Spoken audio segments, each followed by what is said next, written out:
ዜማዬ አቤኒን ተደብቃ ስትመለከተው ፊት ለፊት ተያዩ።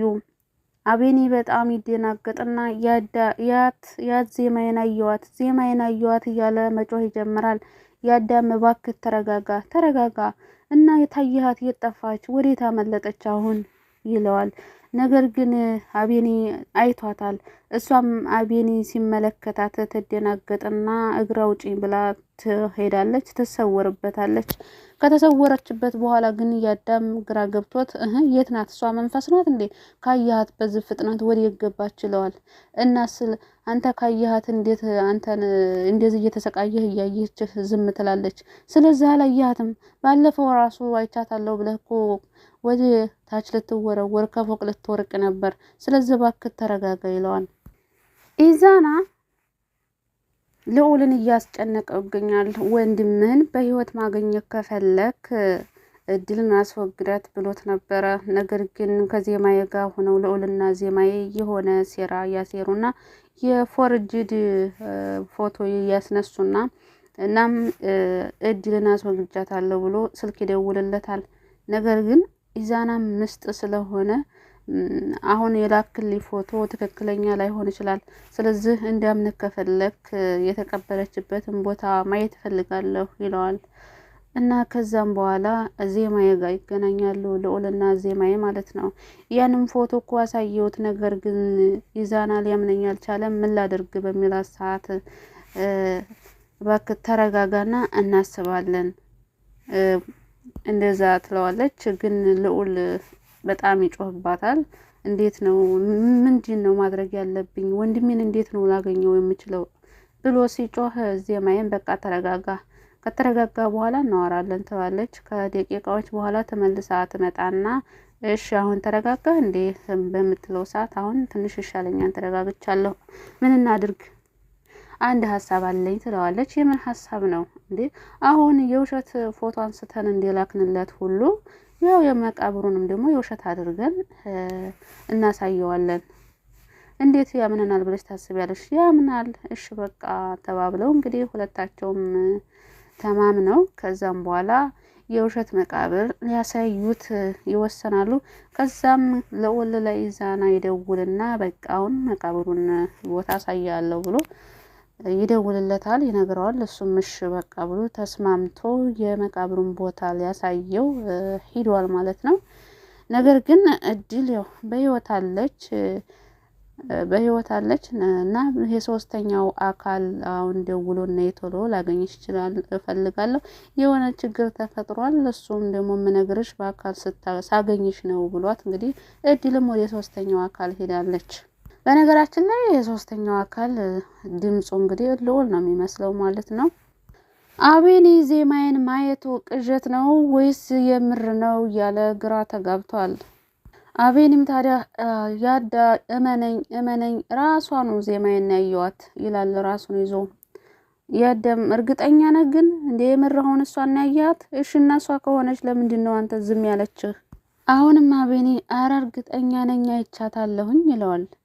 ያዳም ምናልባት እኮ ከሰዎቹ ጋር ተመሳስላብህ ሊሆን ይችላል በሚለው ሰዓት እንዴት ነው አንተ እኔ ዜማዬንና ሌላ ሰው መለየት ያቅተኛል እንዴ? ራሷ ናት አልኩ ብሎ ጮኸቱን ይጀምራል። አሁንም አቤኒ ታዲያ ይኸውልህ ሌላ ነገር ማውራት አልፈልግም፣ ራሷ ናት አልኩ ራሷ ናት ይለዋል። ያዳም እሺ እና ታዲያ ዜማዬ ከሆነች ታዲያ ለምንድን ነው መታ ያላገኘችህ ብሎ ጥያቄ ያቀርብለታል። አቤኒም ታዲያ ልክ እኮ ነው ያዳ፣ ቆይ ዜማዬ ደህና ከሆነች በህይወት ካለች ካልታገተች ለምንድን ነው ከኔ መደበቅ የፈለገችው ብሎ ራሱን ይጠይቃል። ያዳም ታዲያ እኔም እኮ እሱን ነው የምልህ፣ ለምን ተደበቀች?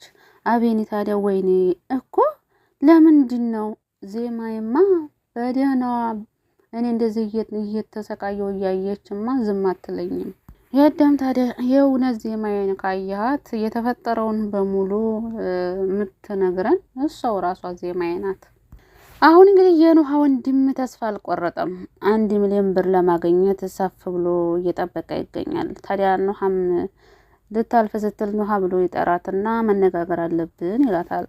ትሰሚያለሽ ኑሃ፣ የምትከጅበት መንገድ ትክክል አይደለም፣ ልታቆሚ ይገባሻል በሚላት ሰዓት አይ አንተን የምትሄድበት የተሳሳተ ከሆነ ሁሌም ቢሆን አስቆምሃለሁ ትለዋለች። እሱም ዛሬ እናድና ልክ ልሁን አልሆን አንቺ ማነሽና ነው እኔን የምታስረጂ በሚላት ሰዓት ተረሳሁን እንግዲህ እህትህ ነኝ ትለዋለች። እሷ ለራሷ አዝና ነው በነገራችን ላይ ይለፋል እንጂ ከኢዛናና ከድል 5 ሳንቲም አያገኝም። እና እንግዲህ እሱም አንቺም እኮ ታላቅሽ መሆኔን ዘንግተሽዋል በሚላት ሰዓት ምንም አይነት አንተ ታላቅ የሚያደርግ ስራ እኮ አልሰራህም። እና እሱም ታዲያ መልሳት መልሽልኝ ይላታል። እና ታዲያ ሁሉ ነገር ቢቀርብ ምን አለበት? እሱም ታዲያ እሺ እኔ ባቆም አንቺ 1 ሚሊዮን ብር ልትሰጪ ትችያለሽ የሚል ጥያቄ ይጠይቃታል። እና ኑሃም አንድ ጥያቄ ጠይቀዋለች። ይሄ ነገር ባይፈጠር በዝን ነበር እንደ አንተ ህይወታችንን ልንኖር ያሰብከው? እሱ ታዲያ እንግዲህ ተፈጠረ። ነገር ግን በአጋጣሚዎች የማይጠቀም ሰው ካለ እሱ ሰው ጅል ነው ይላታል። አቤት እሱ ብልጥ ሆኖ ሞቷል። ኑሃም ትበሳጭና እንደው አሁን ምን ማድረግ ነው የሚሻለኝ ስትለው አንቺ ከመንገዴ ዞር ብትይ ይሻልሻል። እሷም ታዲያ ይኸውልህ ከመንገዴ ዞርም እንደማለት ደጋግሜ ነግሬሃለሁ ስትለው እንግዲያውስ ዞር ማትይ ከሆነ ወንድምነቴን እርሹ ይላታል። ማለት ካዲያት ማለት ነው እንግዲህ ለ1 ሚሊዮን ብር ብሎ። ምክንያቱ ደግሞ እህቴ መሆንሽ ትዝ ላይለኝ ይችላል ብሎ ጥሏት ይሄዳል። ከእህቱ ጋር ከተለያየ በኋላ እንግዲህ ለድል ስልክ ደውልና ምን ነው ተዋችሁኝ፣ ምን ነው ጠፋችሁ፣ እየተናናቅን አልመሰለሽም እንዴ ብሎ እንግዲህ ይፎክርባታል። እሷ ግን ምንም አልመሰላት ማለት ነው። ምክንያቱ ደግሞ 3ኛ አካል ስላላቸው እሱ እንዳትፈሪ ምንም ችግር የለም እኔ እያለሁኝ ምንም አትሆኝም ብሎ አይዞሽ ስላላት መፍራቱን ትታለች እድል። ዜማዬ እንግዲህ ለልዑል ያልነገርኩ ነገር አለ፣ ቅድም እኮ በዛ በሰፈር ሰሄድ አቤን ያየ ትለዋለች። እሱም በጣም ይደነግጥና ምን ቆይ እንዴት አየሽ ይላታል። እኔ እንጃ ብቻ በሩቁ ነው ያየኝ፣ መጠንቀቅ ሳይኖርብኝ አይቀርም ትላለች። እሱም ታዲያ ለምንድን ነው አንቺ እውነቱን ለምን አትነግሪውም? ወይ በደንብ ተጠንቀቂ ወይ ደግሞ እውነቱን ንገሪው ይላታል። እሷ ታዲያ አይ ይሄንማ ማድረግ አልችልም፣ 3ኛውን አካል ሳላገኝ አቤኔን ለማግኘት አልፈልግም፣ ልነግረው አልችልም ትላለች። እሱ ግን ያየኝ አይመስለኝም ትላለች። ነገር ግን እሱ አይቷታል ማለት ነው። በደንብ ያያት አልመሰላትም። ስታየው እሷ ሮጠች ሄደች፣ አመለጠችው ማለት ተሰወረች። ግን እሱ ደግሞ አይቷታል። ግን ለምንድን ነው የተደበቀችኝ የሚል ጥያቄ ነው ያነሳው። እና እንግዲህ ልዑልም እውነቱን ነግረሽው አብራችሁ ብትጋፈጡ ጥሩ ነው ይላታል። በእርግጥ ብትነገረውና ከያዳጋ ሆነው ቢፋለሟቸው ይሻል ነበር። ነገር ግን ዜማዬ መናገር አልፈልግም፣ ይሄ 3ኛው አካል የቅርብ ሰው ነው ወይስ የውጭ ሰው ነው የሚለውን ለማወቅ ጓጉታለች። ነገር ግን መቼ ነው የምታውቀው?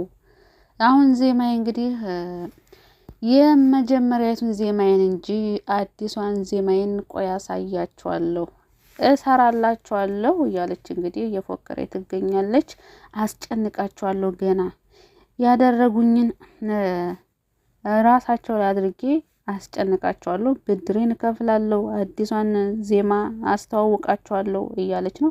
ነገር ግን ያው ዜማዬ ድራማ በነገራችን ላይ ቶሎ ብትለቁ ጥሩ ነበረ። እንግዲህ በ15 ቀን ምናምን እየቆዩ ነው እየመጡ ያሉት።